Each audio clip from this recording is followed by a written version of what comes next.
We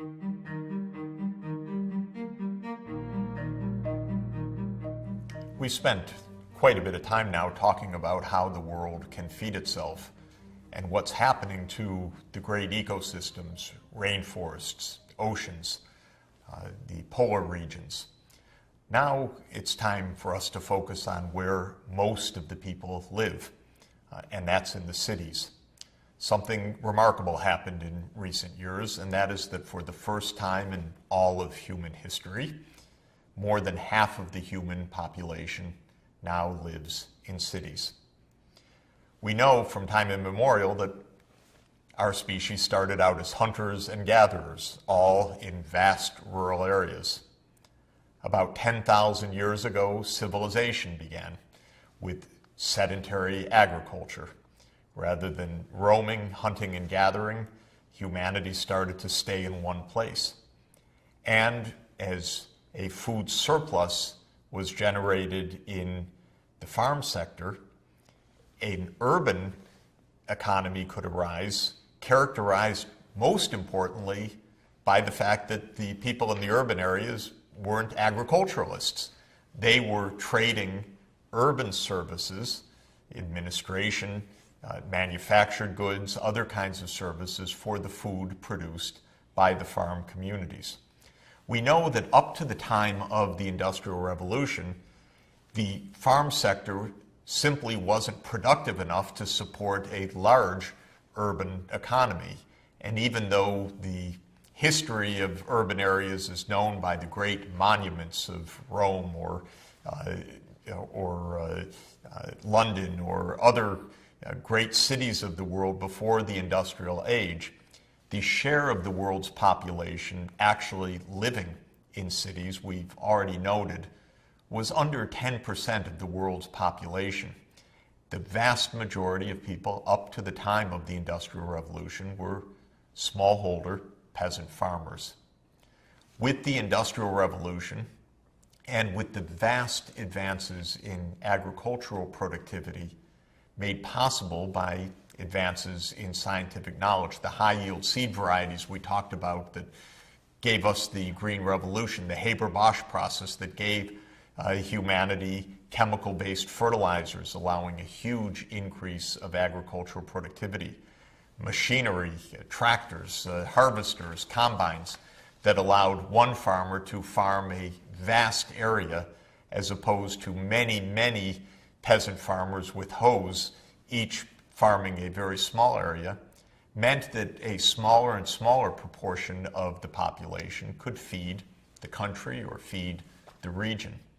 Ever since the start of the Industrial Revolution, therefore, we have been on a trajectory in which our economic activities worldwide have been less and less in the farm sector and more heavily concentrated in industry, including manufacturing and construction, and in services. And as the industrial and the service economy has risen, so too has urbanization. This is really the key starting point for our discussion about sustainable cities. Agriculture is based on people and land, and farmers live apart from other farmers on larger and larger farms as economic development takes place, working larger farm areas with more equipment.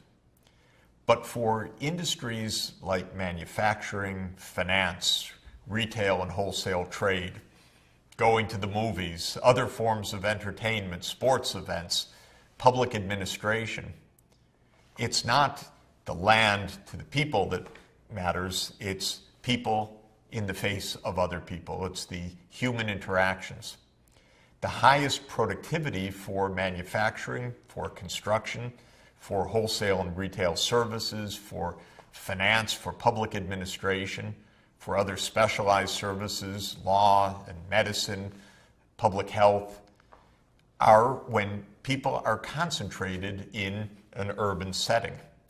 What this means is that as the need for farmers has diminished because each individual farmer is more productive and able to grow more food, not only for the farmer's own family, not only for a local community, but for the country. As the demand for farm activities has declined as a proportion of the total labor force, as more people have moved into manufacturing and services, those activities are located in urban settings, not in rural areas with large distances between people. So, together with the shift from agriculture to industry and services is a parallel, absolutely fundamental shift from rural areas of dispersed populations to urban areas of densely settled populations. We know, looking at the crowds in New York, at the unbelievable traffic jams in Dhaka, Bangladesh, of people in Shanghai. These are people on the move, densely settled, facing challenges in urban areas of navigating people rather than of harvesting crops, giving a completely different tenor and feel and pace and nature of life. Cities are, throughout the modern history, where the vast proportion of research and development, scientific innovation, engineering breakthroughs have taken place as well. And so cities have been the source of a tremendous amount of the technological advances for the countryside as well. This leads to a dynamic process where productive cities make the farms more productive. More productive farms actually release populations for urbanization because fewer farmers feed the whole country. That brings larger and larger cities, more and more concentration of people, and the tendency is towards more productivity, more intensive innovation, which then has a feedback, a positive feedback, spurring more productivity in the countryside as well. But cities are also where politics is settled, and our capital cities are often places of great political contention, as well as the activities of industry and services and entertainment. And these sites that we have come to know in recent years are not sites of entertainment, they're sites of great drama. In the major cities around the world, there has been rising instability in recent years as publics have protested some of the consequences of globalization itself, the rising inequalities, the rising unemployment that has occasioned shifting technologies and shifting trade patterns in many countries.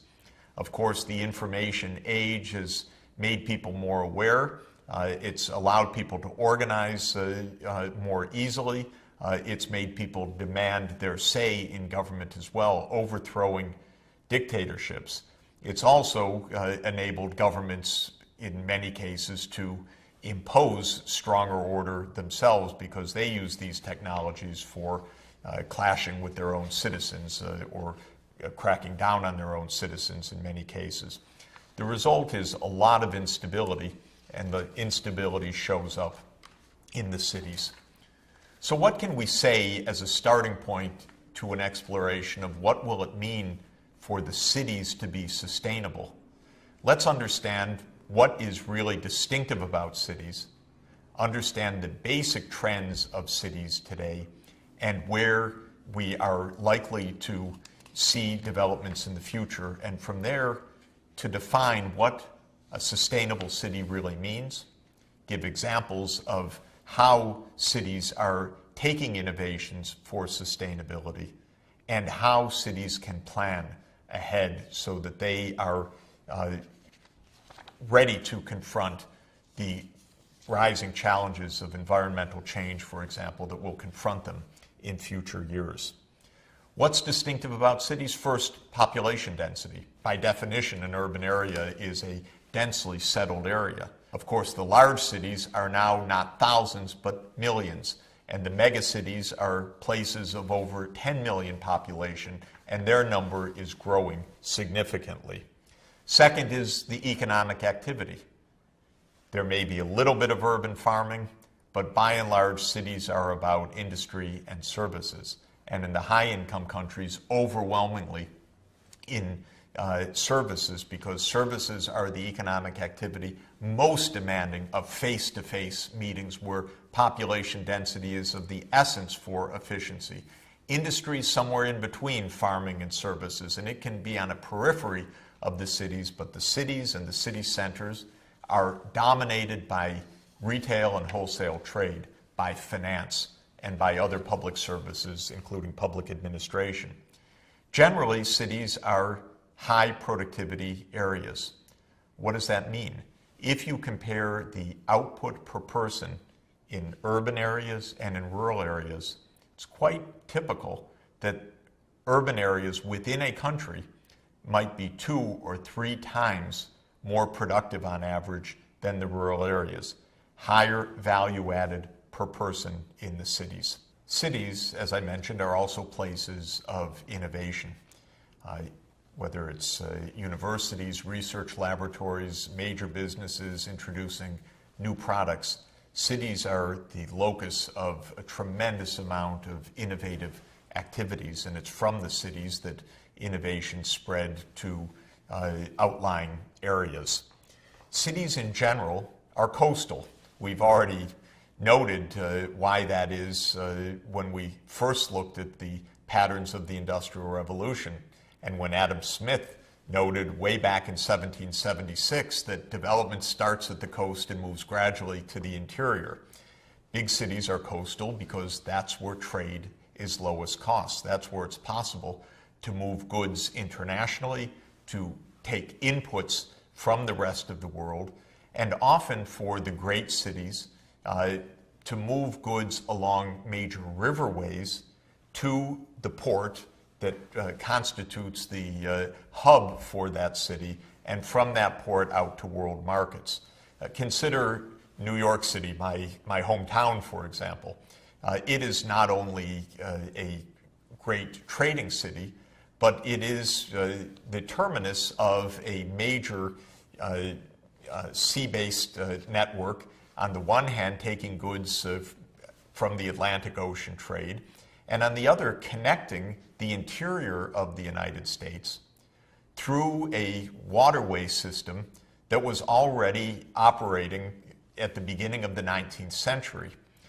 Goods could come from Chicago, an inland city, through the Great Lakes region, through the Erie Canal, and then down the Hudson River with New York City at the base of the Hudson, where the Hudson enters the Atlantic Ocean.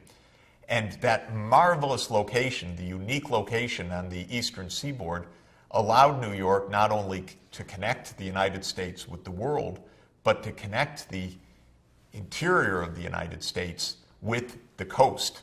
And that is one of the reasons why the Chicago-New York linkage was so essential. Think of the counterpart in China, Shanghai, China's most important economic city. It's a major industrial city. It is, like New York, on the coast, and like New York, also the terminus of a major river of China, the Yangtze River, which connects Shanghai with great interior cities in China, notably Chengdu and Chongqing, 2 very large cities in the center of China, connected by waterway to Shanghai and from Shanghai to world markets. Cities are places of rapid population growth. We'll see, indeed, they're the only places in the world, on average, growing right now because the rural areas have peaked in population. And finally, cities are places of extraordinary, glaring inequality. Rural areas can be as well, between large landowners and the landless.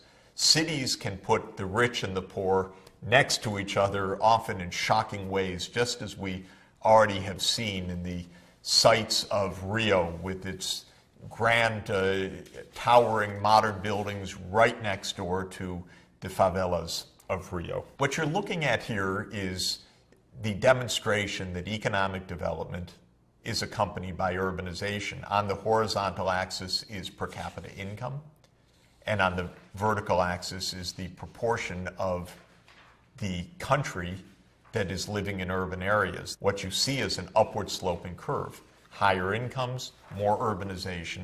That's why we expect the world, as it continues to achieve economic growth, also to become increasingly urbanized.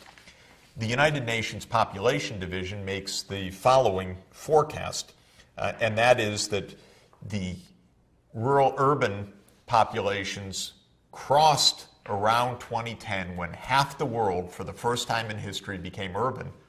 But then there's no looking back. By 2030, urban areas will be an estimated 60% of the world's population. By 2050, the UN Population Division estimates that 2/3, 67% of the world's population will live in urban areas. In other words, all of the increase of population expected here on, going from 7.2 billion to 8 billion to 9 billion to 10 billion and beyond, will be associated with a rising urban population and a stable or even gently declining rural population in absolute size. And just as with income levels, there is now a tendency towards convergence of urbanization rates. Just as poor countries are tending to grow faster than rich countries, poor countries are tending to urbanize more rapidly than rich countries, which are already nearly entirely urban. And so we see in this graph, which shows for different regions the increase of urbanization rates, that Asia and Africa are the two dynamic urbanizing regions of the world now. And their urbanization rates are carrying them to become urban societies after their long history of being village-based rural societies. If you look at the share of the world population in different regions, therefore, something quite remarkable is happening, and it's changing our world fundamentally. In 1950, looking at this bar chart, 38% of the world's urban population was in Europe. Europe ruled the roost. Europe was the site of the imperial powers, dominating the rest of the world and dominating largely rural societies. If you add Europe and North America, that is the United States and Canada together, in 1950, those two regions constituted 53% of the world's urban population. Move the clock fast forward, indeed, all the way to the forecast of 2050, a time in which Asia and Africa will have substantially urbanized. The UN forecasts that as of 2050, Europe will only be 9% of the world's population in urban areas, because Europe's share of total population is falling and because the rest of the world is urbanizing. And North America will be 6%. Add them together, rather than 53% of the world's urban areas, Europe and North America will constitute just 15%. Imagine how different the world will be in culture, in the sense of where things are happening, where the dynamism is taking place. The era in which European and U.S. cities were the dominant cities of the world is coming to an end. This is also borne out by the dynamics of the world's largest cities. If we look at the places in the world that have populations of 10 million or more, these are so-called urban agglomerations. They don't necessarily mean areas within a legal city limit of 10 million. They mean a concentrated area that may include many political jurisdictions within one concentrated agglomeration. What we're seeing is, first of all, a sharply rising number of these giants, these megacities. But also we're seeing that those megacities are arising in what are today's developing countries. Back in 1950, there were just two megacities, Tokyo and New York, both in the developed world. As of 1990, there were now 10 megacities. 4 of them were in the high-income countries, 40%. The other 60% were now big agglomerations in developing countries. From the most populous downward, that's Tokyo, New York, Mexico City, Sao Paulo, Mumbai, Osaka, Calcutta, Los Angeles, Seoul, and Buenos Aires. 4 of them, Tokyo, New York, Osaka, and Los Angeles, in the high-income countries. By 2011, there are now 23 such mega cities, and only 6 of them, a little over 1/4, are in the high-income countries, and the other 17 are in today's developing world. And according to the UN's forecast, for 2025, astoundingly, there will be 37 mega cities. 37. And only 7 of them, or roughly little over 1 in 5, will be in the high-income world. 30 of the 37 megacities, or mega urban agglomerations, will be in the developing countries. Have a look at the top 10 on the list: Tokyo, Delhi, Shanghai, Mumbai, Mexico City, New York, Sao Paulo, Dhaka, Beijing, and Karachi.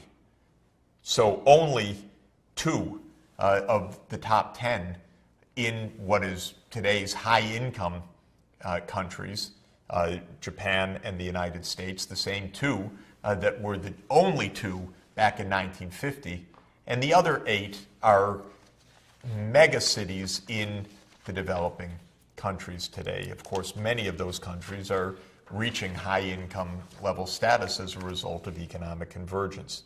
And have a look at where the biggest cities are located. These are overwhelmingly coastal cities. Cities that face special opportunities in trade and in being cosmopolitan areas connected to the world, but cities that face special challenges of being threatened by more extreme storms and by rising sea levels as a result of the long-term trends of human-induced climate change. Of these top 25 cities, only three are a long distance from the coast. Those are Moscow, Tehran, and Delhi. The other 22 of the cities shown in this graph are essentially coastal cities. A couple of them a little bit away from their port, but by and large, we can say that they are close to the sea and taking advantage, but also threatened by some of the dynamics yet to come.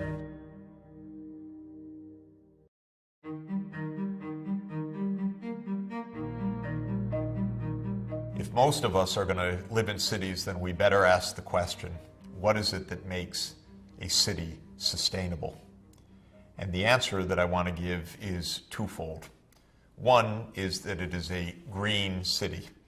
Green in the literal sense that there are parks and places of people and open areas combined, but also green in the sense that its economic impact on the environment, the ecological footprint of the city, is also limited.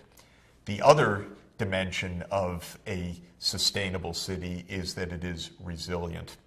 Why resilient?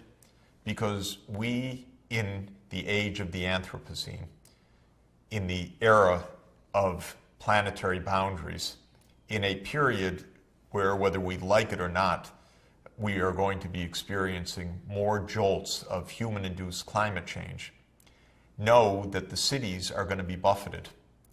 If the cities are on the coasts and sea levels are rising, what that means in terms of vulnerability to storm surges, more intense cyclones and other storms, other dislocations, is very great. And so cities need to prepare for those shocks, not as disasters that seemingly come out of the blue, but rather as known, even if unpredictable, specific events that need to be prepared for with care. So what is it that makes a city sustainable? let me mention a few of the crucial points that we need to explore. One is the energy system. Is the city a major contributor to greenhouse gas emissions, especially through its energy use, but also through landfills that may emit methane, or through problematic industrial processes that are emitting nitrous oxide? Or is the city efficient, both energy efficient and based on a low carbon, clean energy system? What about transport? Cities can be places of incredible congestion, smog, huge waiting times, traffic jams, and of course, large amounts of CO2 emissions coming from all those internal combustion engines burning all of that petroleum and diesel. Or cities can be places of highly efficient transport through very clever integration of walking areas, bicycling areas, as well as various kinds of public transportation, taking the pressure and the demand off of the automobile. And so the nature of the city's transport is a crucial determinant of its sustainability. A city's infrastructure, its water, its sanitation, its waste management, its ability to recycle industrial wastes and to control industrial pollution are clearly fundamental determinants of a city's sustainability. How effectively the city plans and prepares for the future is obviously decisive. Not one of these issues, energy systems, transport systems, waste management, recycling, open green areas, resiliency to shocks, is something that takes care of itself or something that is solved by a market economy, certainly not a market economy just left to run on its own.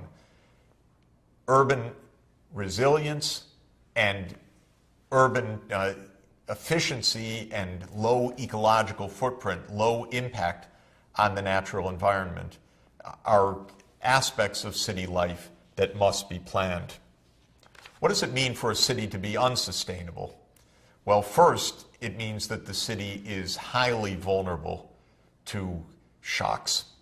Shocks, again, may seem like they're coming out of the blue, but they can be predicted, if not in exact timing, at least with the probabilities of their visitations.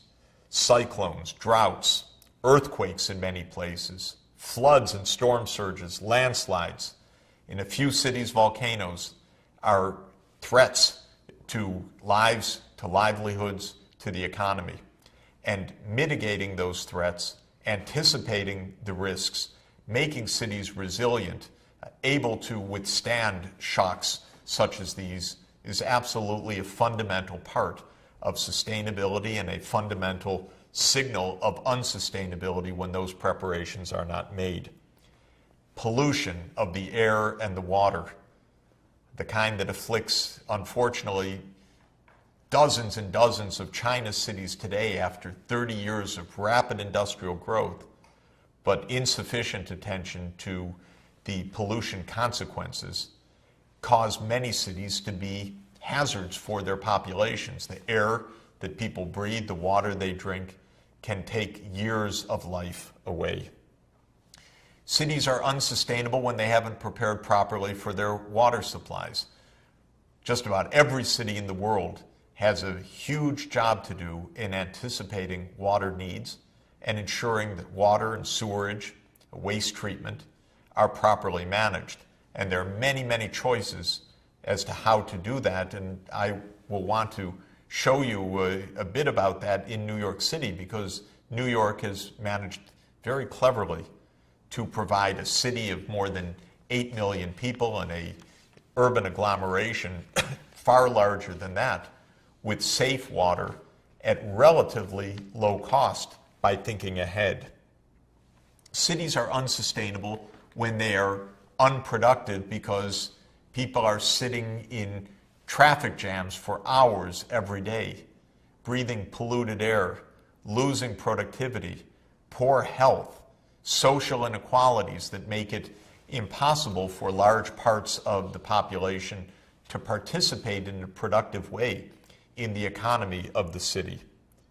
And cities are unsustainable when populations are suffering from massive and growing disabilities of health, when an obesity epidemic coming from unsafe food combined with sedentary behavior of city life, with an absence of places for walking, bicycling, exercise, for a healthy lifestyle, mean that people are ill, they are often disabled, absent from work, and of course suffering a serious setback in their sense of well-being. So these are choices that cities have to make, and a lot is known about what it is that determines whether the ecological impact is high or low, whether the city has a large greenhouse gas emission factor per person or a low one, whether the city is functioning in a way that is providing for the productivity of the population. Let me focus for a few minutes on one key determinant of this, and that's density. Highly dense cities, if properly prepared for, tend to be both highly productive and lower emitting of greenhouse gases than lower density settlements. This may seem surprising. High density seems a lot of people are jammed together, but in high density it's also possible to have more efficient transportation, to have more opportunities to walk, to reach places close by. And so places of high population density tend to be places with lower ecological impacts, notably lower carbon emissions per person of the population. Let me give an example of my own city, New York City. It is, when you look at the overall urban area, the urban agglomeration, the highest density in the United States of any urban area, with a urban density of about 33,000 people per square mile. Compare that with Los Angeles, for example, at about 12,000 people per square mile. So obviously a big difference, a factor of roughly 3. And it's not surprising that Los Angeles is an automobile city, whereas New York is not. Density makes a huge difference. Other cities in the United States, Atlanta, for example, a real automobile city, is just 1/15 of the density of New York, at about 2,000 people per square mile. Of course, where one draws the circles around these urban agglomerations makes a difference in these comparisons. I wouldn't want to overstate the precision of the comparison, but I would emphasize that differences of density make enormous differences in how people move about the urban area and therefore how they also affect the environment.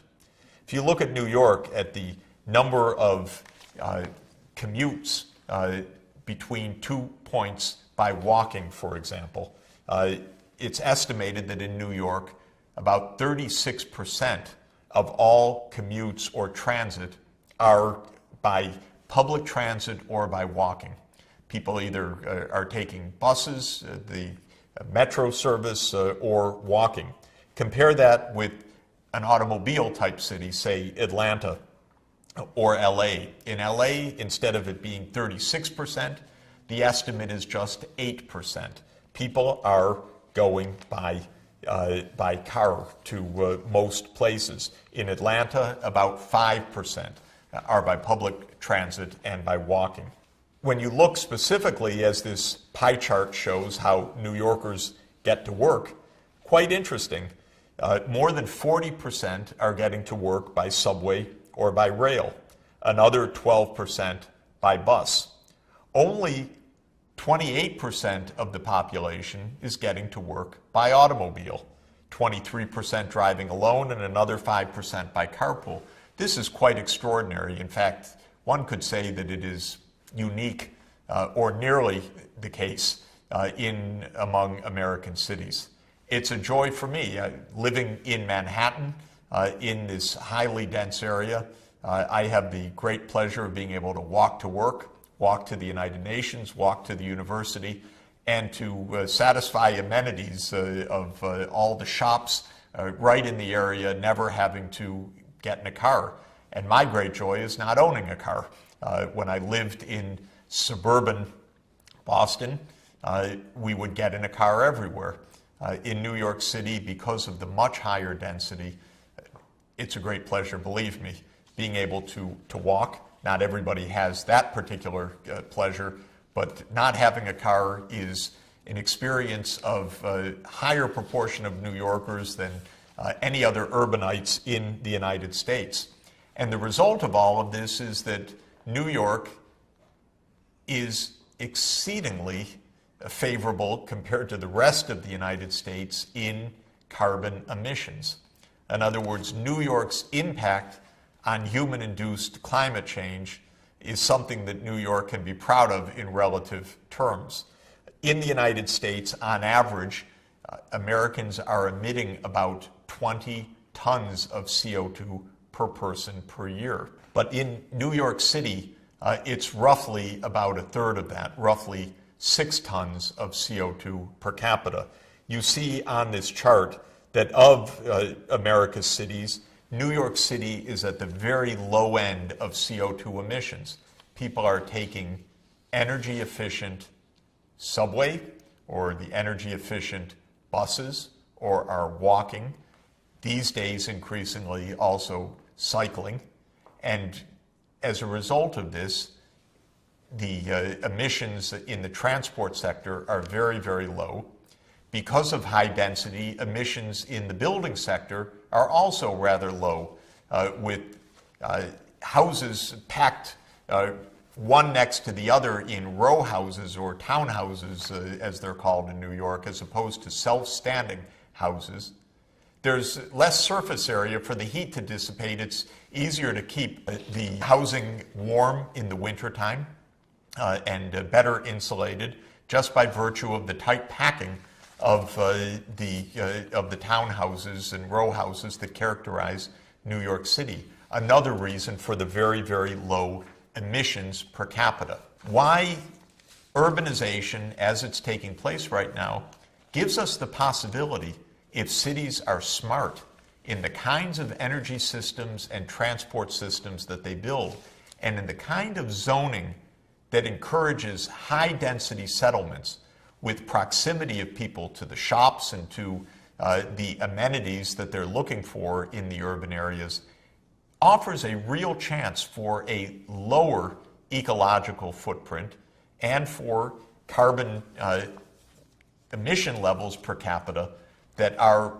far more consistent with the global needs if we are to head off the worst of climate change. To get the best of what cities can offer in terms of low ecological footprint combined with high productivity, with an ease of movement, with low congestion, with a low level of time wasted in traffic jams and other disamenities, we have to look at how cities invest in the infrastructure and the choices they make. That is our next topic.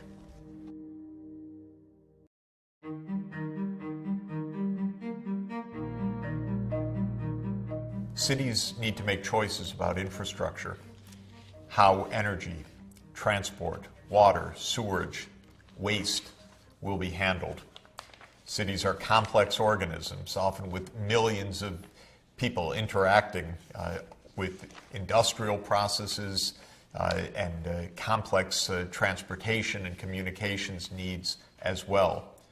How to make the best of this tight, densely settled region, how to get the most productivity and the highest quality of life is a matter of choice.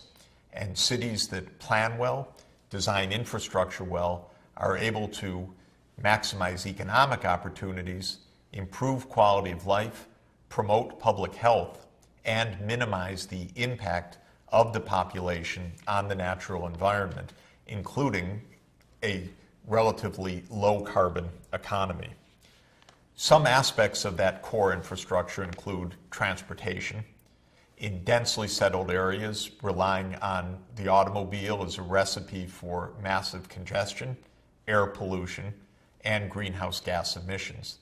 And there are much better options of public transport, and when properly designed, of walking and bicycling for a large number of one's needs in urban areas. Water management, a huge challenge. Water has to be provided safely. Sewerage has to be handled safely every day, day in and day out. And with rising populations, cities, of course, have to anticipate their growing water needs. This requires foresight, and I'll explain how New York City has faced this challenge.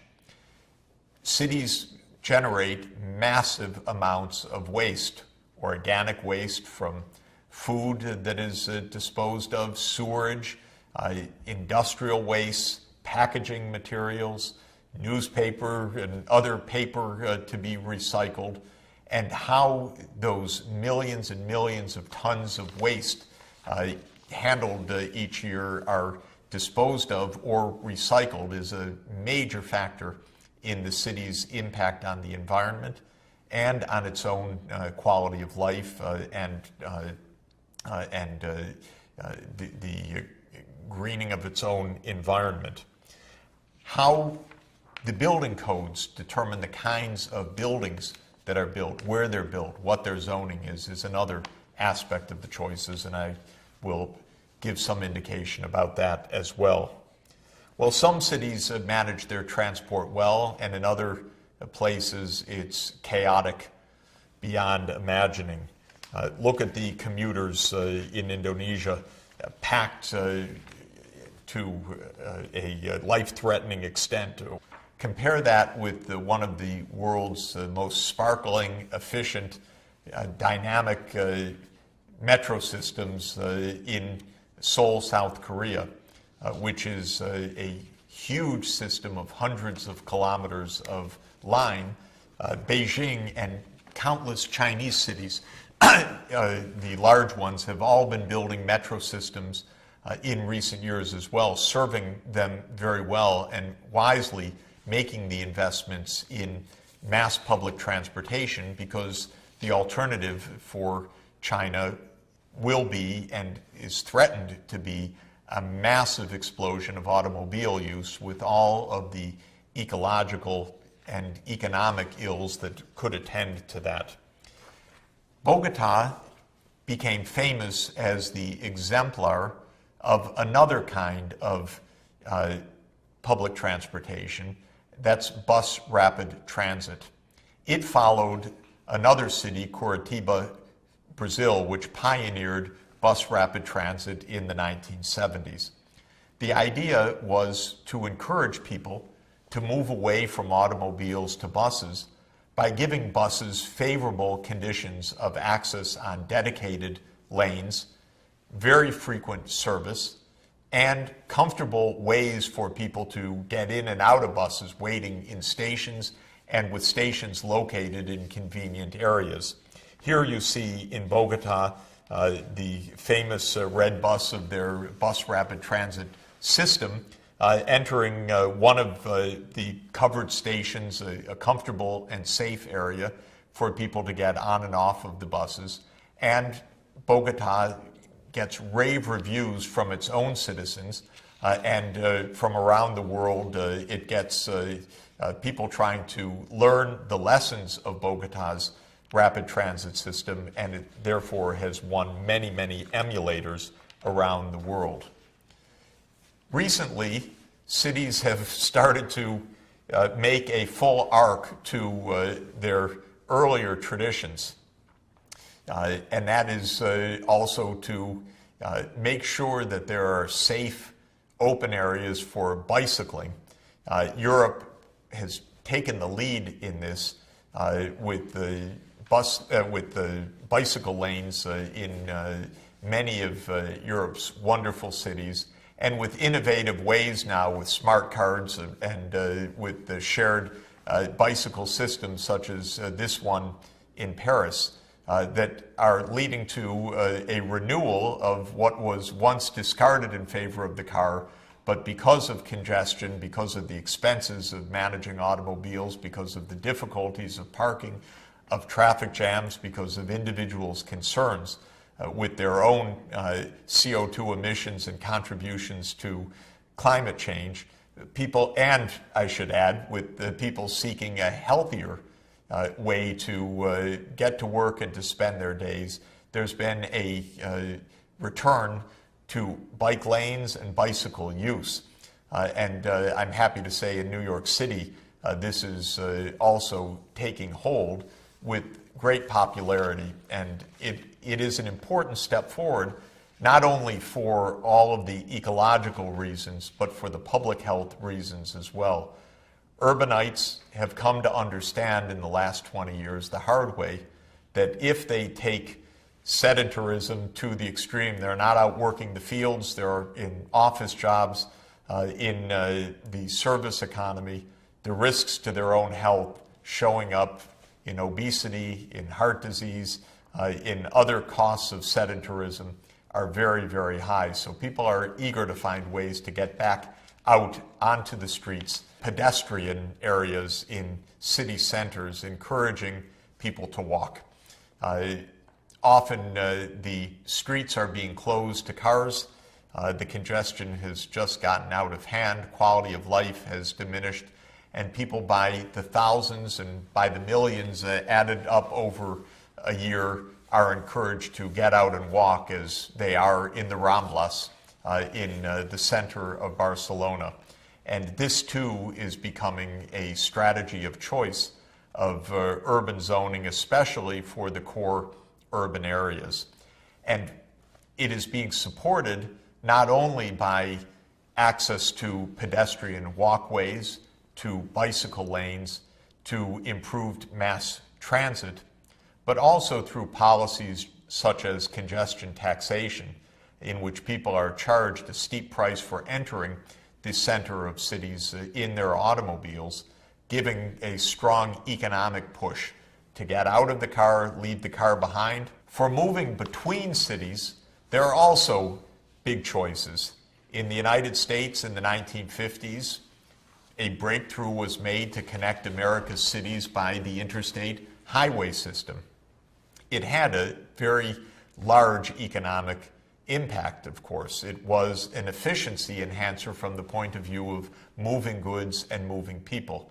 It also facilitated the spread of suburbanization in the United States because highways linked suburbs with center cities, having people move farther out from the densely populated center cities, and also thereby contributing to America's remarkably high ecological footprint, its extraordinarily high level of CO2 emissions per capita. China, fortunately, has gone in a different direction. Rather than encouraging people to move between China's cities, and China has the world's largest network of large cities of more than 1 million people, it has built and continues to build tens of thousands of kilometers of fast rail to connect China's cities.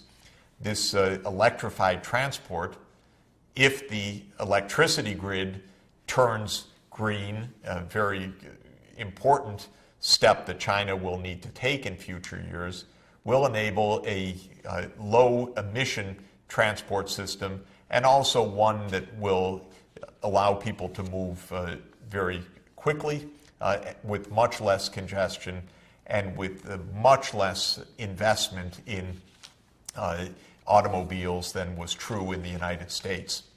In the U.S., there are roughly 250 million personal vehicles for a 310 million population, roughly 5 personal vehicles for every 6 people in the population.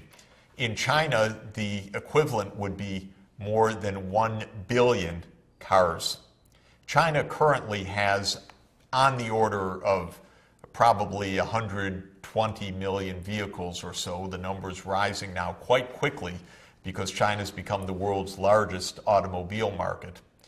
But if China were to go all the way to the US automobile density, not only would it become the world's largest traffic jam, but China's energy needs and its carbon emissions would be completely out of sight. So China needs to continue to take smart choices like an electrified intercity fast rail system. Let me turn to another aspect of infrastructure, water supply. Every big city has to provision for drinking water for its population, as well as water for other uses for that part of urban agriculture and for industrial uses of water. And how to do that effectively is a major challenge. In New York City, this has been addressed for more than a century by tapping into water reservoirs outside of the city and carried to the city by huge pipes that bring water from two big watersheds. One you see on the map called the Catskills in a hill and mountain area near the Hudson River, and another in what's called the Croton watershed, both of which are connected by huge underground pipes to provision New York. The reason that this is quite interesting is that about 15 years ago, New York faced the problem that the water coming from both of these areas was becoming more turbid, more polluted, more containing chemical products, and the outflow of industrial and farm activities in the areas nearby these two watersheds. And the proposal at the time was to build multi-billion-dollar water treatment sites to keep New York City water safe. And that would be the intuitive step. The water's getting dirtier, you have to treat the water, and giant waste treatment sites for a city of 8 million plus people seem to be inevitable. But the city planners at the time had a clever realization, and that is that it would be safer and smarter to encourage these out-of-state, or out-of-city areas, I should say, near the watersheds, to engage in fewer activities that endangered the water supply, to keep the water clean and safe, so that these multi-billion-dollar investments of water treatment would not have to be made. Of course, those areas had their own economic interests, and so New York City realized that it would have to provide a financial incentive to both the Catskills and the Croton watershed areas to desist from the kinds of farm activities, use of fertilizers, pesticides, and so forth that would endanger New York City's drinking water.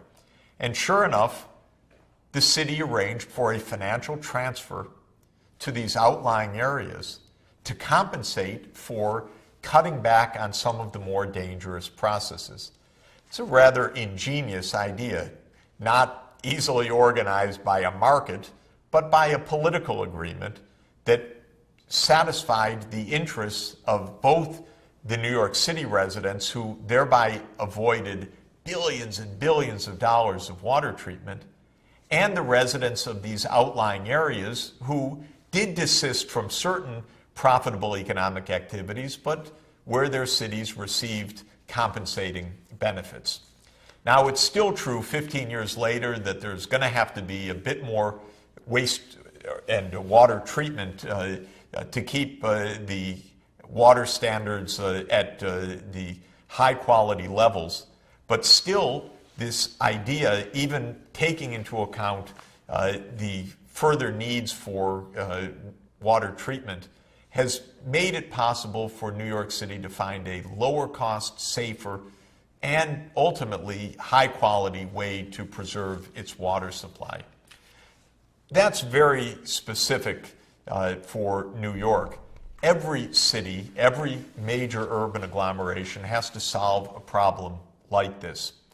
I think that not only is New York's solution a very interesting one, because it's a very unusual one and it had to be put together with a lot of creativity, insight, and good political management, but it also highlights something that's very important in my view, and that is sustainable development is inherently an exercise in problem solving.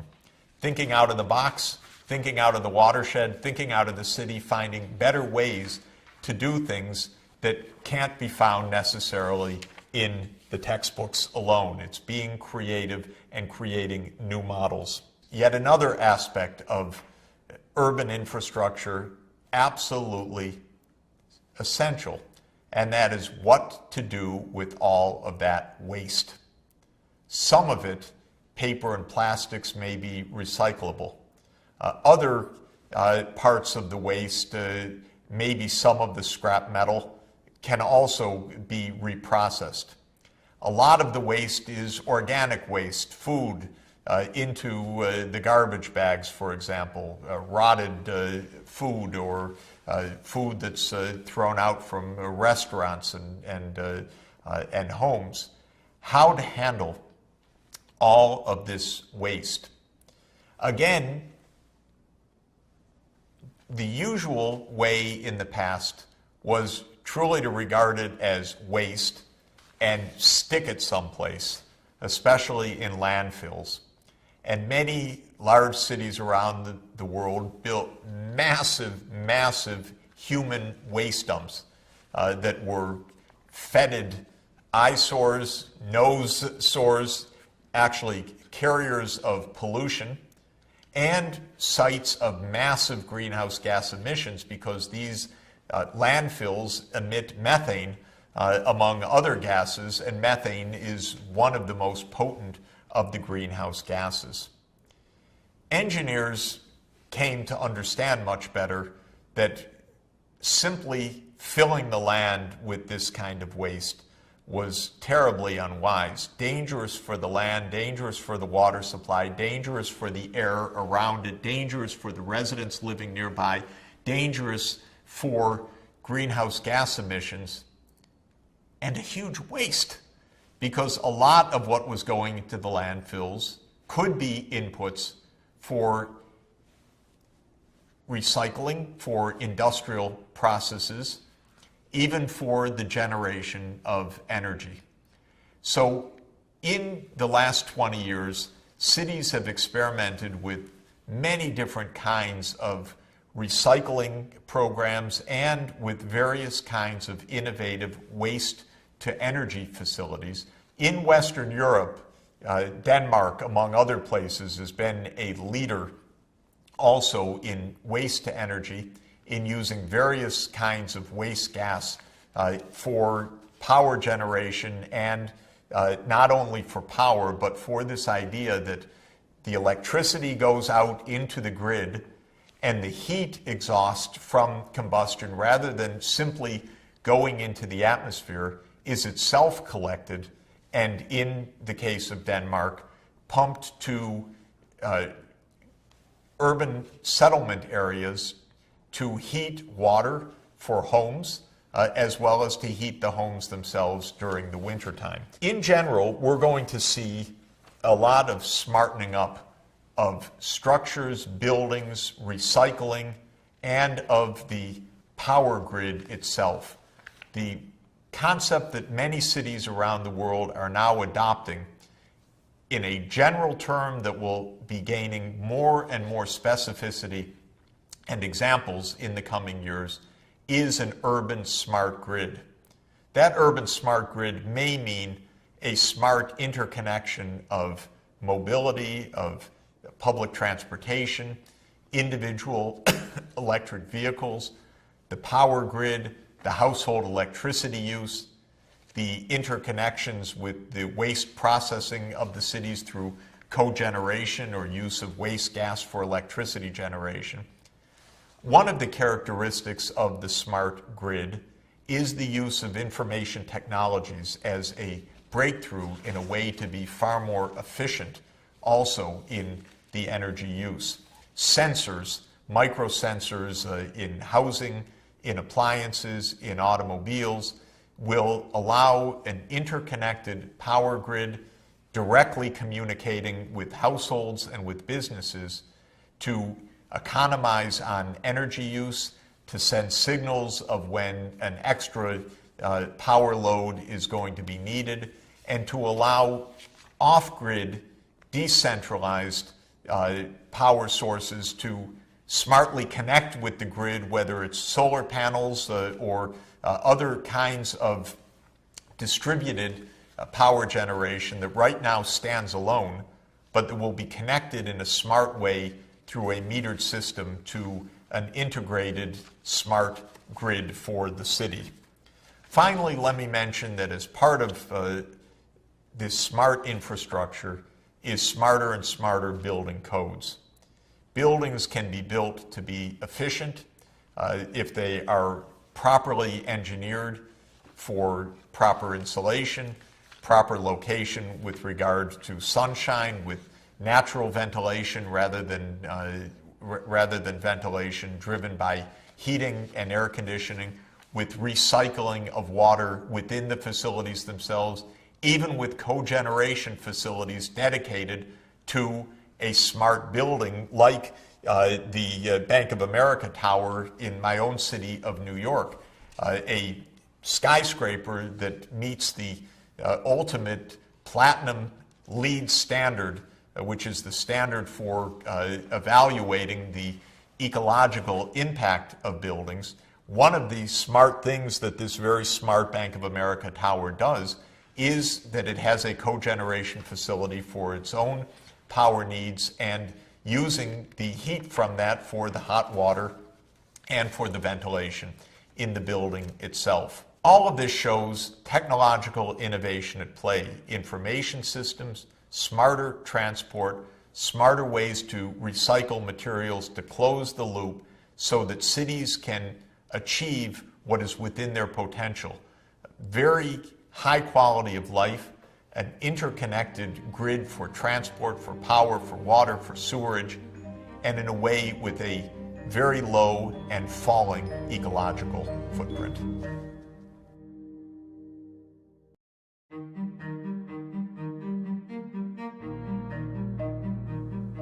Cities can choose to be efficient and to have a low carbon emissions per capita, as well as other low ecological impacts by choosing the right kind of infrastructure.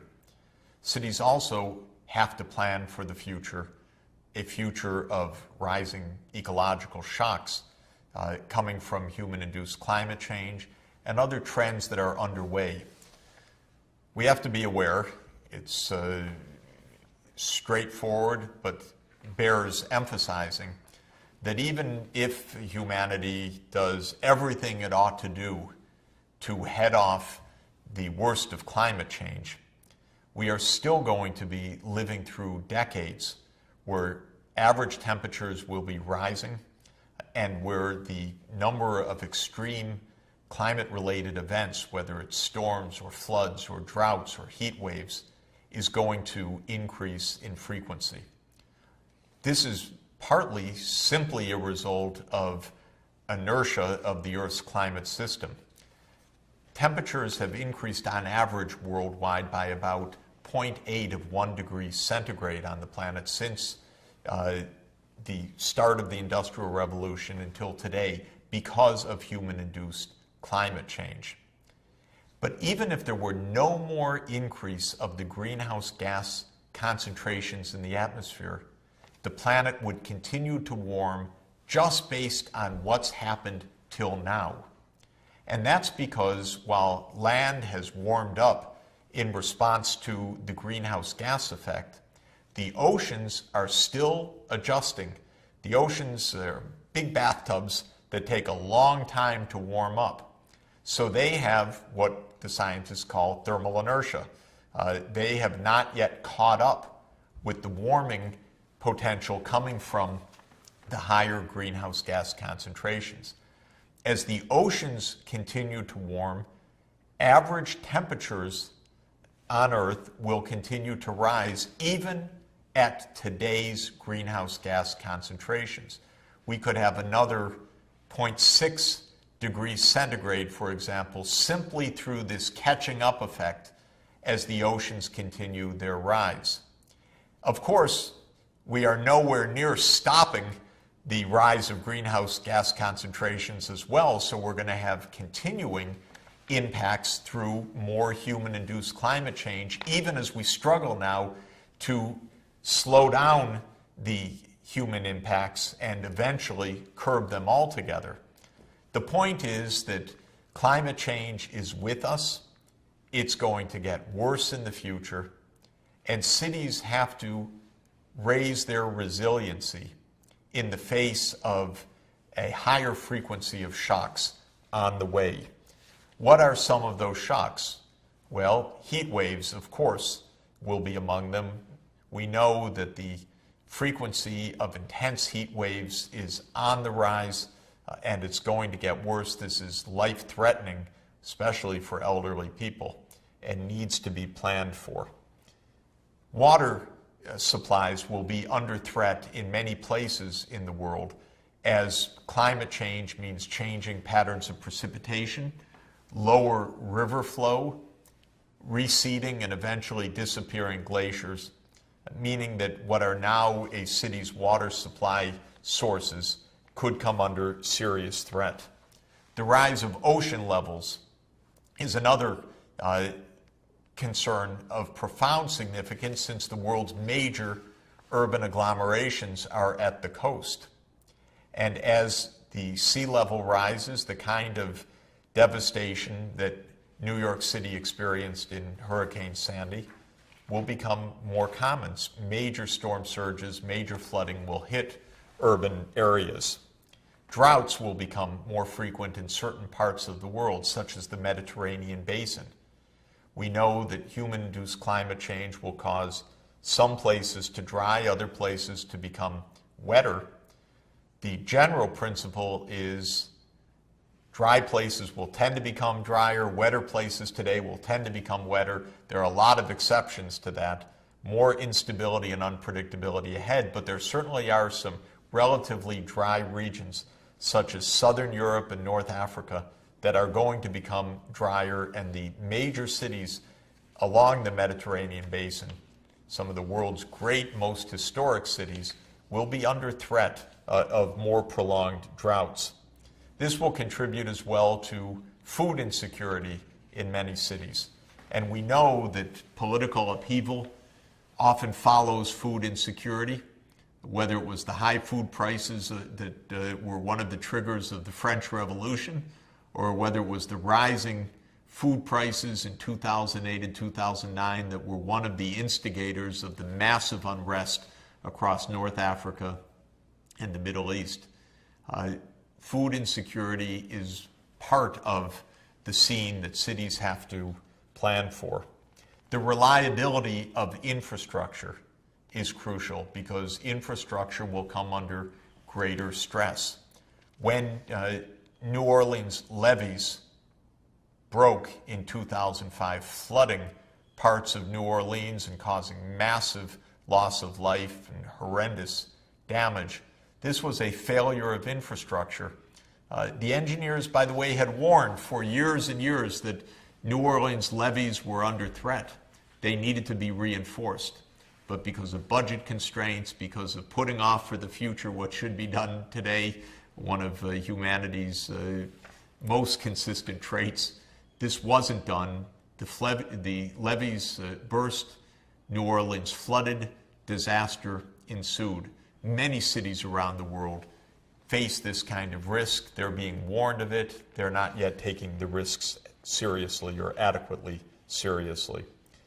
Pollution is likely to worsen as well through combinations of changing weather patterns and, in many places, higher proportions of automobiles per household and other smog-related sources.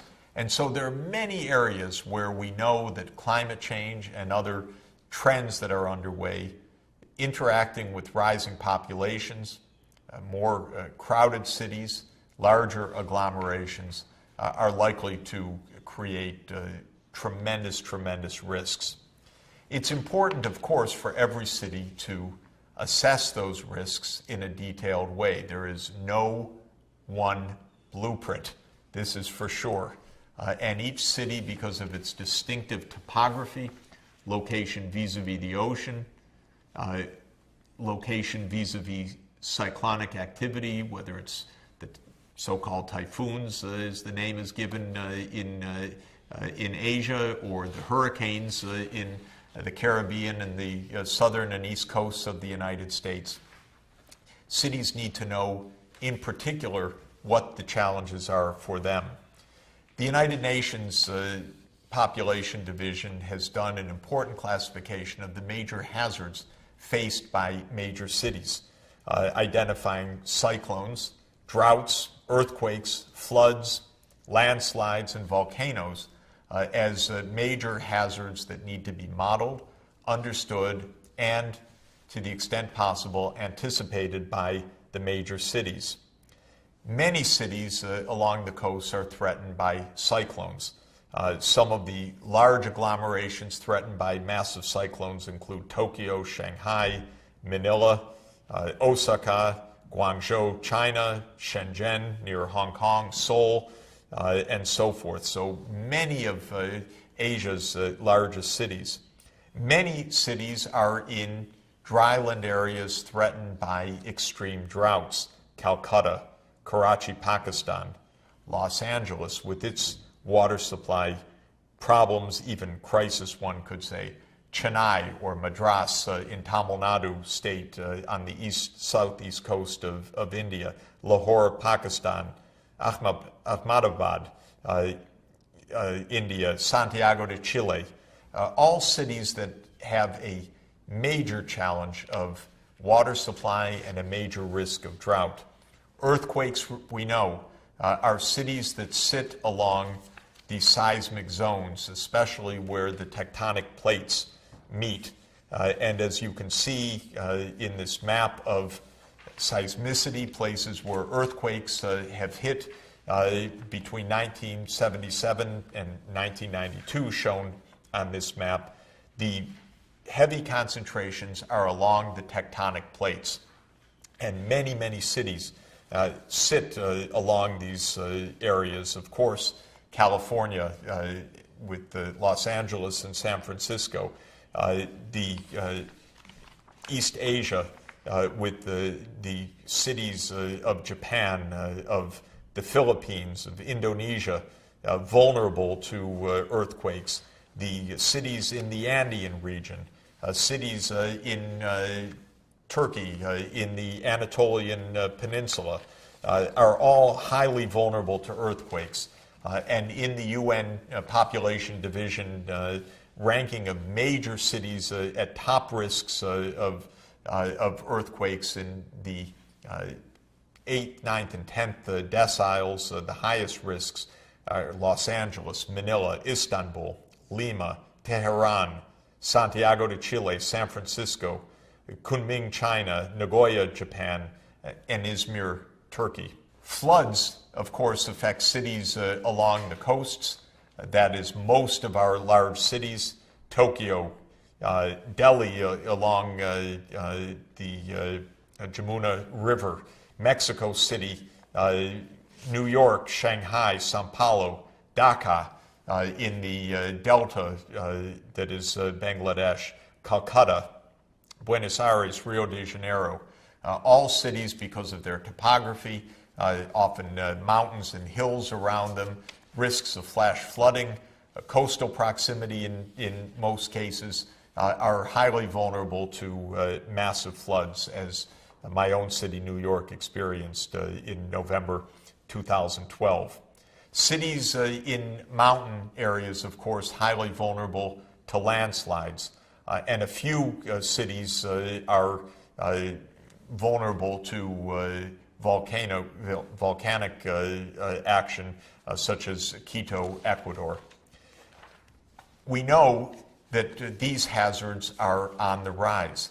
The frequency of cities being hit by these hazards, the amount of payouts from insurance are all showing a sharp increase consistent with the idea that we have entered a new era on the planet. The age of the Anthropocene is an era of hydrometeorological threat, as you see in these images of cities in massive flooding in Sichuan province, New York City in Superstorm Sandy, in Beijing, inundated by massive floods in the middle of 2012. In Bangkok, a devastation of floods so severe it closed down the economy for weeks. And because Bangkok is so essential to the global supply chain and industry, closed down a lot of the electronics and automobile sector, or at least limited production seriously for many months after the Bangkok disasters. Cities are not necessarily very well prepared for that, even very sophisticated cities. Here you're looking at downtown Manhattan, the base of Manhattan in New York City, one of the richest places on the planet. It prides itself in its complete sophistication. It's all dark. Why? Of course, because the power went out. The grid was not resilient to the flooding in lower Manhattan. Many backup generators, even in the hospitals, were in the wrong place. Where were they? Unbelievably, they were in the basements, the first places to be flooded. And so major hospitals had to be evacuated as well. All of this is a sign of the lack of forward thinking. Many scientists and urban engineers had been more or less saying for years, New York will be flooded. Of course, the storm that ensued in November 2012 truly was a megastorm, but the warnings had been there about the risks, and very, very little preparation had been made.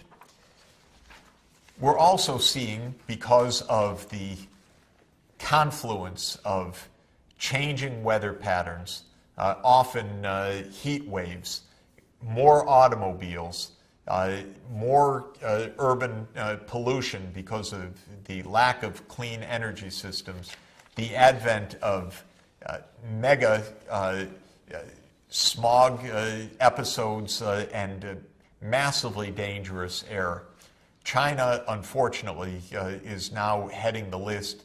China was shocked in early 2013 when a major smog descended on Beijing that was so heavy it exceeded by 20 or 30 times the guidelines for particulate pollution in the urban air. It caused the city to come to a screeching halt. It was a terrible, shocking wake-up call for China in its need to take on the challenge of its massive air pollution.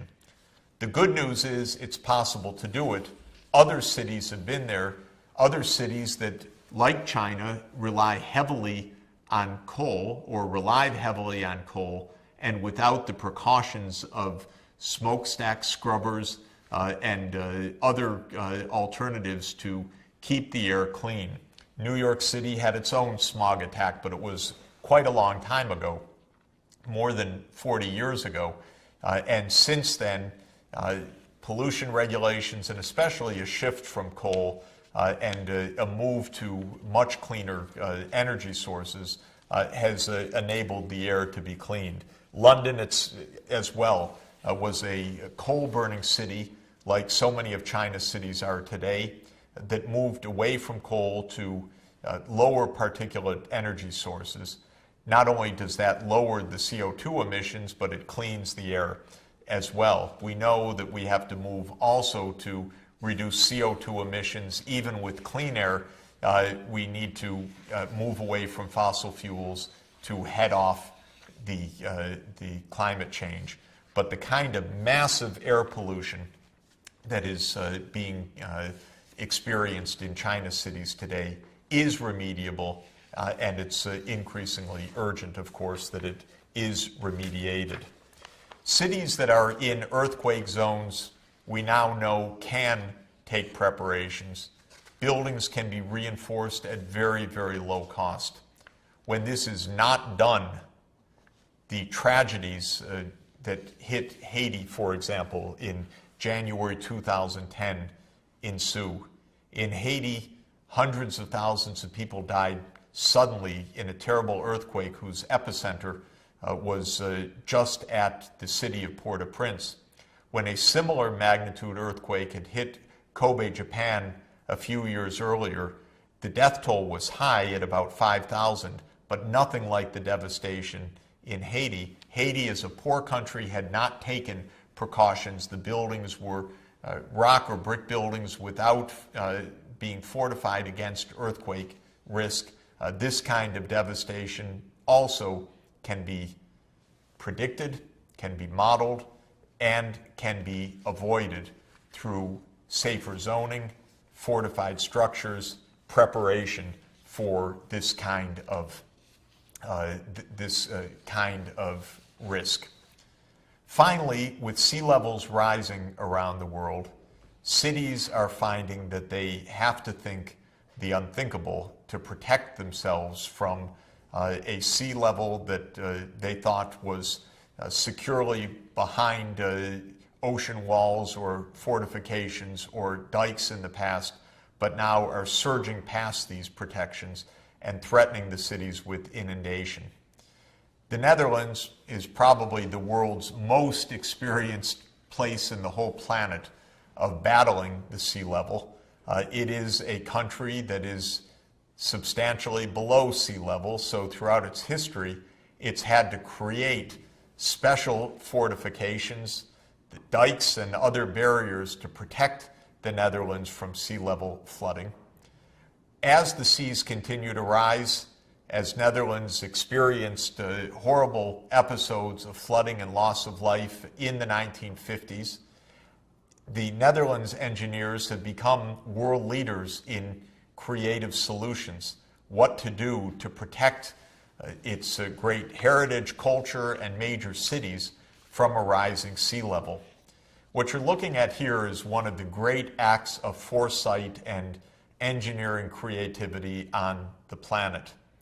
What the Netherlands sought to do was to raise the barriers to a rising ocean and to major storms on the ocean that threatened the coasts of the Netherlands and the interior of the country because of its low elevations.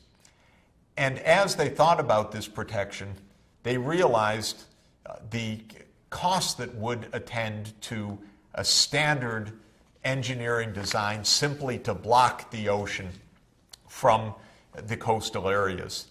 In estuary areas where the flow of tides is essential for a healthy ecology, for the shellfish that are among the Dutch pride and joy of their cuisine, and of course of the more general protection of these ecosystems, the engineers sought solutions that would allow for normal ecosystem functioning, but a preparation in the case of major storms or major storm surges.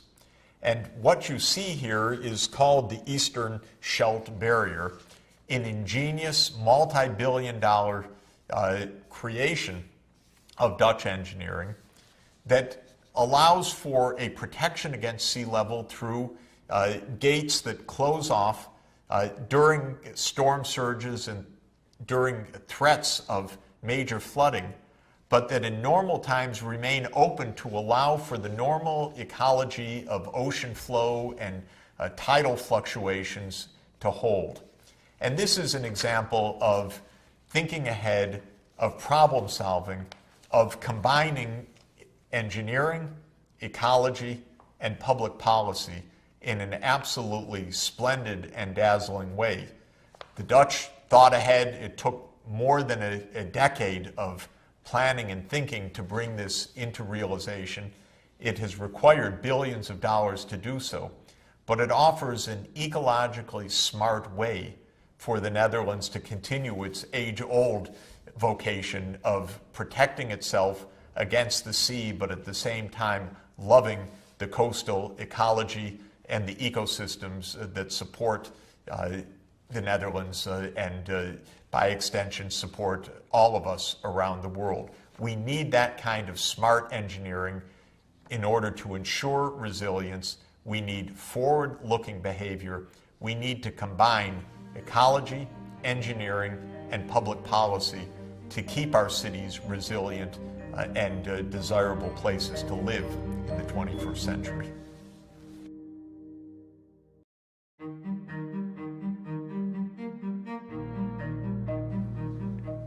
Sustainable cities are green and resilient.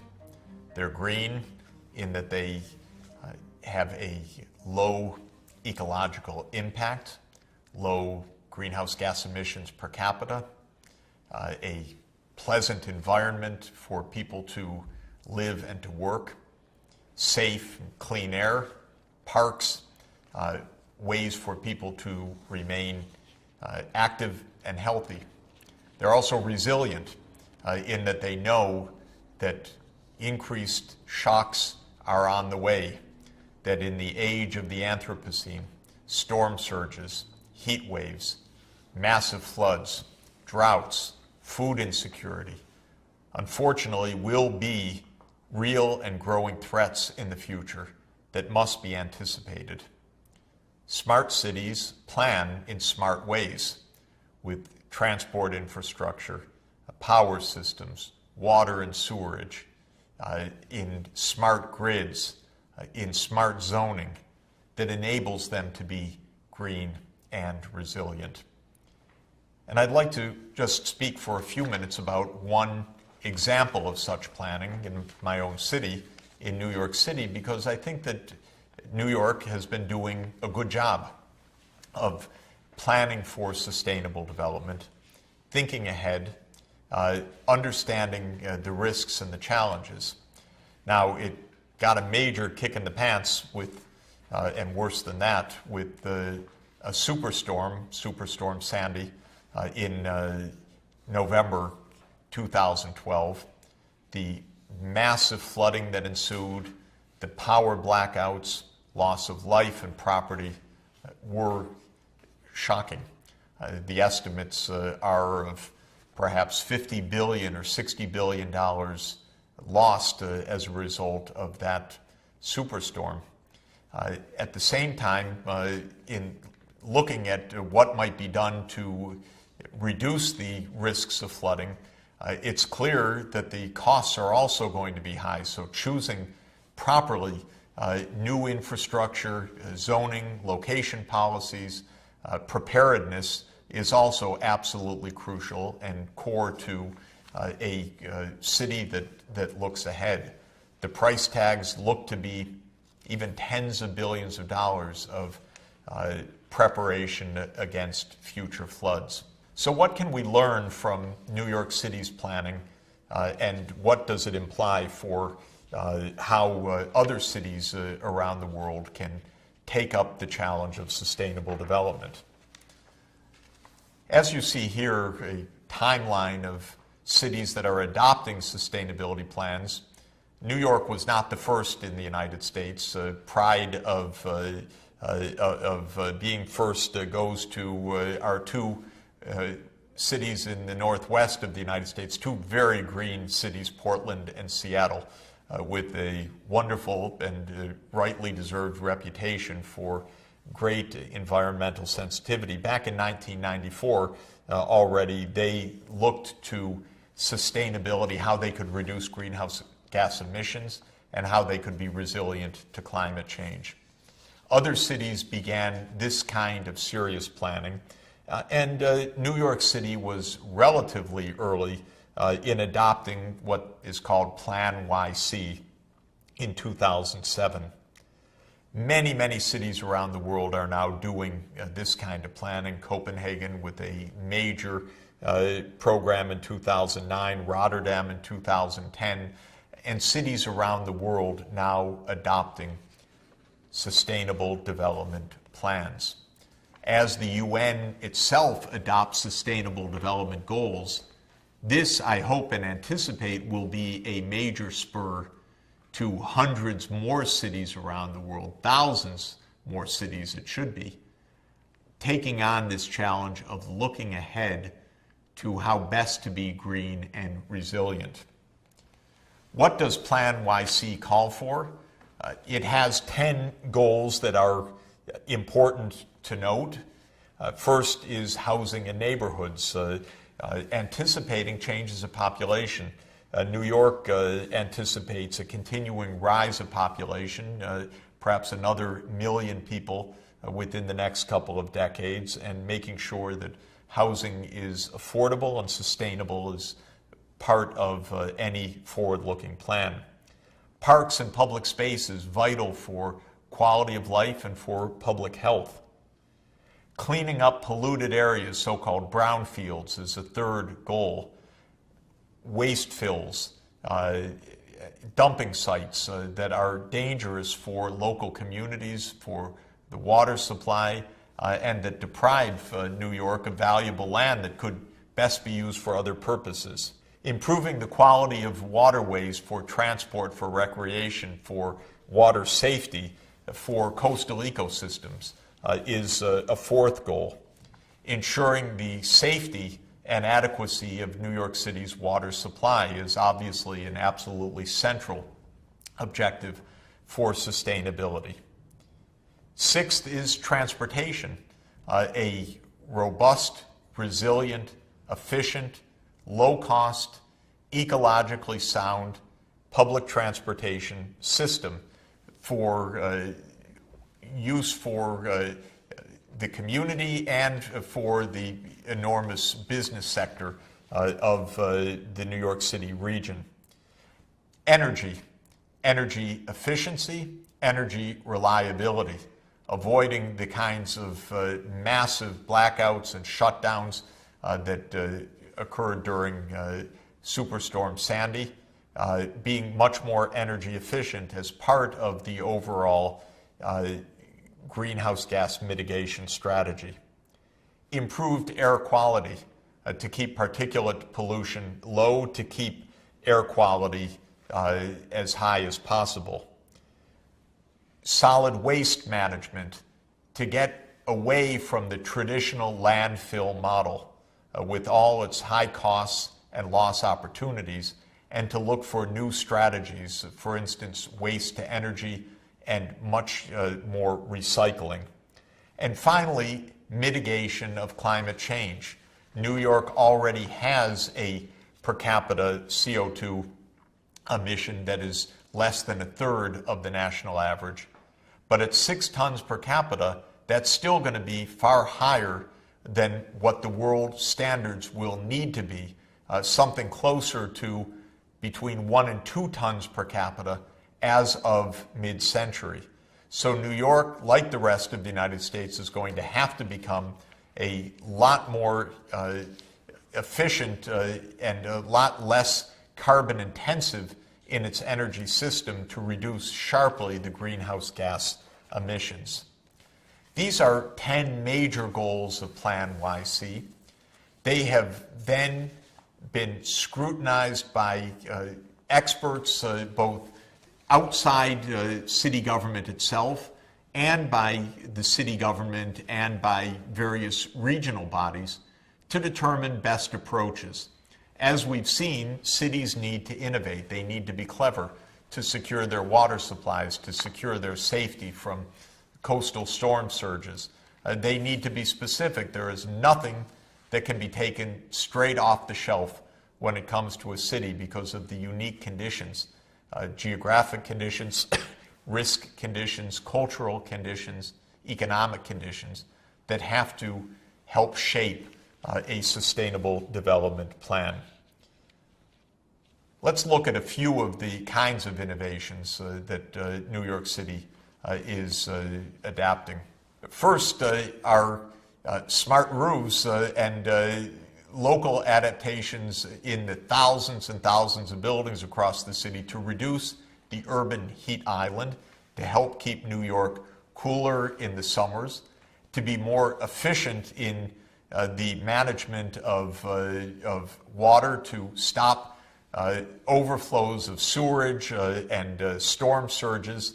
And one way to do that is smart roofs, including green roofs. This is a picture of farming taking place on one of New York's rooftops, which allows for better water management, less water runoff and sewerage problems, and of course a commercial farming activity that successfully is developed from this. This is a picture of another step of New York City transport. Public transportation dominates the New York scene. Personal automobile ownership per household is among the lowest in the United States for an urban area. One important way that New Yorkers and the large numbers of tourists get around, of course, is through the taxi fleet. And New York is moving now towards electrification of the taxi fleet. This is an experimental vehicle, starting with a few electric vehicles to adapt and fine-tune an electric fleet for the city. On top of New York's buildings, also when it isn't growing food, it can be solar power. There is a huge expansion of using solar arrays in open spaces in New York. As the grid becomes smarter, these solar arrays will not only feed the local structures on which they're located, but can become part of a smart grid, feeding power to the overall grid. A lot of buildings are converting from dirtier energy sources to cleaner energy sources. This is one of the keys to avoid that kind of massive smog that hit Beijing in January 2013 and used to hit cities like New York and London.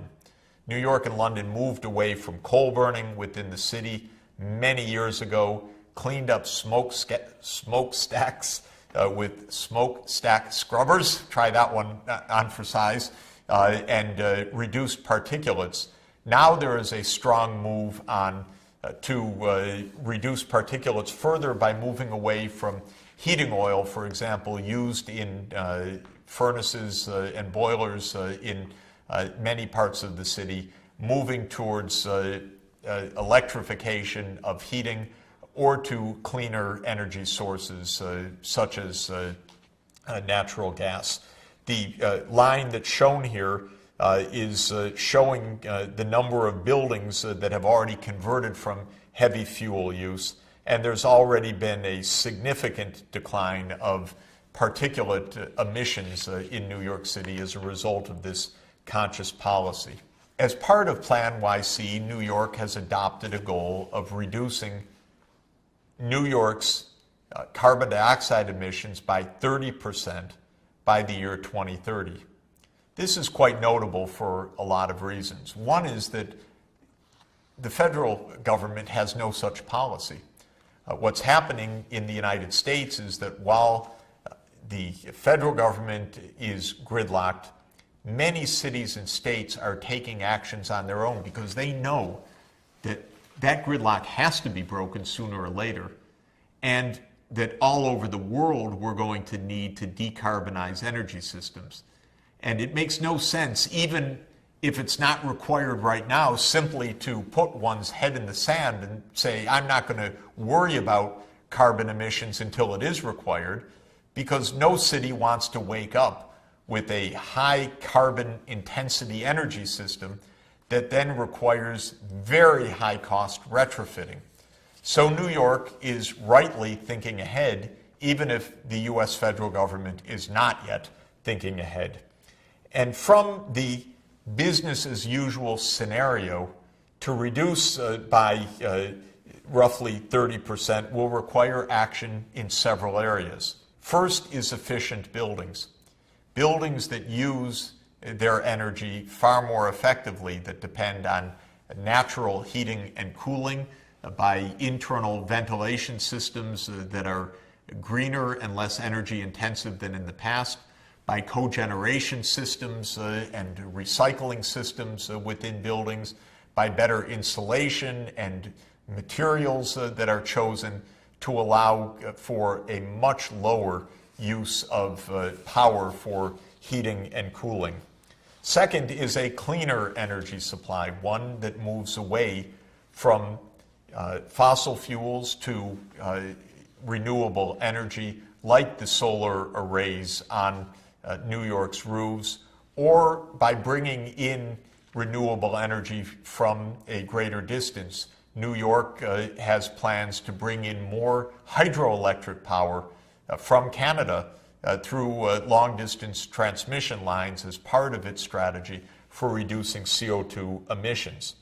Moving to sustainable transportation is obviously a third component, reducing the emissions from internal combustion engines. Moving the fleets to electrification, moving to more mass transit, to more walking, to more bicycling, is part of an overall strategy for reducing CO2 emissions.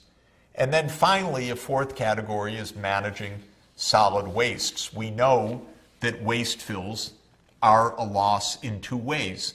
They're a loss directly in the methane that they emit from the landfills, a major greenhouse gas, and they're also a loss in the lost opportunity, the opportunity cost that comes when that methane just goes into the air rather than being collected in biodigesters, digesting the city's organic wastes, converting it to electricity and to cogeneration.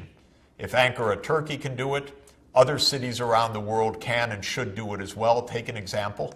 If Denmark and other places in Scandinavia are using waste gas for electricity generation and for cogeneration of heat, then certainly New York City and other cities can do the same. So this is what planning ahead means. Very detailed. In each case, there is engineering insight, there is public policy insight, and there are economic incentives or disincentives put on in the form of taxes, regulation, penalties, and so forth in order to encourage all aspects of energy and transport systems to move in the desired direction. One of the final aspects of Plan YC that is extremely important is its set of metrics.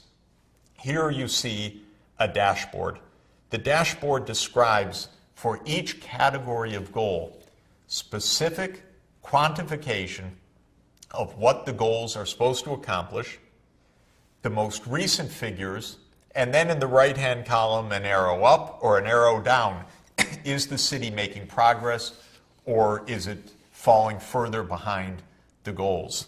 The fact that you see a lot of progress, a lot of greens in the dashboard is a good sign.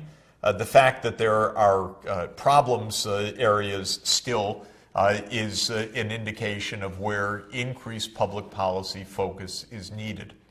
This kind of metric based on quantified goals, real-time or fairly continuous and updated monitoring, a dashboard of progress or regress, and then a feedback loop to change and improve public policies lies at the essence of successful implementation of a sustainable development plan. It is at the core of what all countries will need to do when sustainable development goals are the world's shared objectives for the post-2015 development agenda, and when all governments will need to construct dashboards like this on water supplies, on transport, on CO2 emissions, on energy, on the other dimensions of sustainable development, to track progress, to monitor, to hold governments and ourselves accountable, and to help create the feedbacks of information so that we can accelerate progress and succeed in shifting the world economy and our cities onto a path of sustainable development.